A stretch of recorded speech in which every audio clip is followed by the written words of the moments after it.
Before Nike, before billions, before the swoosh, there was a 24-year-old guy, confused, lost, and scared. He had no business plan, no money, no guarantee, just one crazy idea. What if I import shoes from Japan and beat Germany? Everyone thought it was stupid, but that stupid idea became Nike. The idea nobody believed. After college, he didn't know what to do.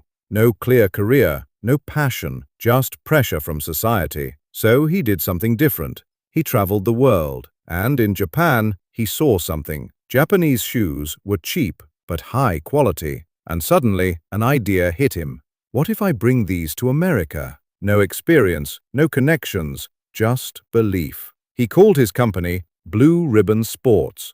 Sounds small, right? Because it was.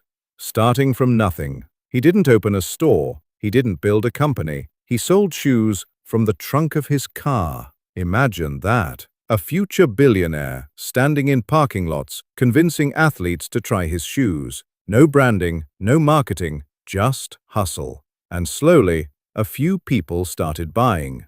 The reality hit. This is where most people quit. The business started growing, but problems grew faster. Shipments got delayed. Banks didn't trust him. Cash flow was always tight. At one point, his company was making money, but still had no cash. Think about that. Success on paper, but stress in real life. Every month felt like survival.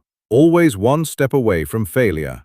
For years, Nike was not successful. It was chaos. They were always one payment away from collapse, one bad shipment away from disaster, one wrong decision away from failure.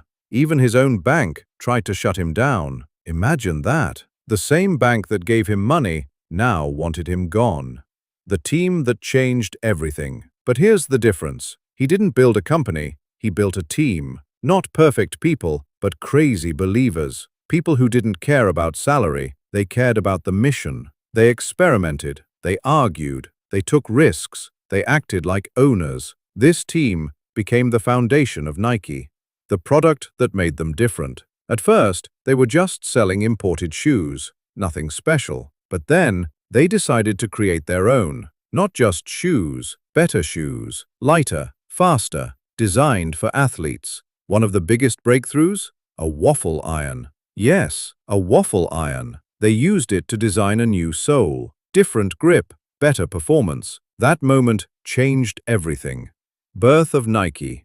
Blue Ribbon Sports was growing, but it needed identity. A brand, a story, a symbol. That's when Nike was born, named after the Greek goddess of victory. And the logo? The swoosh. Simple, but powerful. At that moment, they stopped being a small business and became a brand.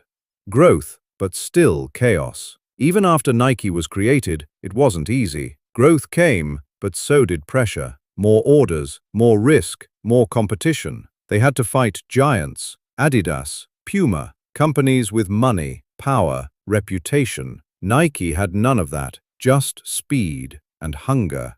The hidden truth nobody talks about. Here's what people don't understand. Nike's success was not smooth. It was messy, stressful, uncertain. For years, Phil Knight lived with fear. Fear of losing everything. Fear of failing his team. Fear of going broke. Success didn't feel like success.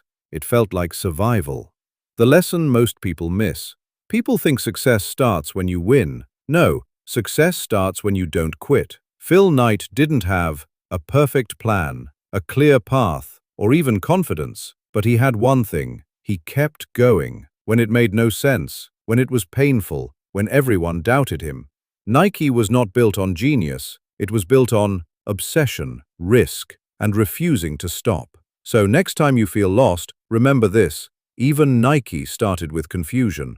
Follow for real stories behind billion-dollar empires, not the fake, easy success version.